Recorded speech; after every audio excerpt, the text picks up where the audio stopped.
যে ব্যক্তি মুয়াজ্জিনের কণ্ঠে আজান শুনতে পাবে এবং বলবে।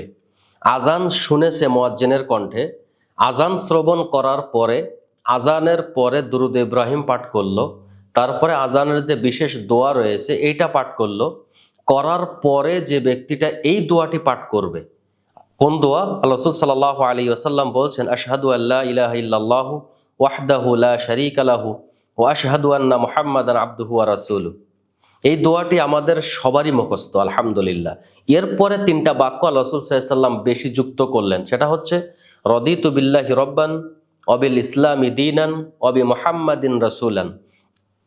এই তিনটা দোয়া, এই তিনটা বাক্য কোনো ব্যক্তি যদি বলে, আল্লাহ রাসূল সাল্লাল্লাহু আলাইহি ওয়াসাল্লাম বলছেন যে গুফিরা লাহু যুনুবুহু, ওই ব্যক্তির যত পাপ রয়েছে সমস্ত পাপ আল্লাহ সুবহানাহু ওয়া তাআলা মোচন করে দিবেন আলহামদুলিল্লাহ।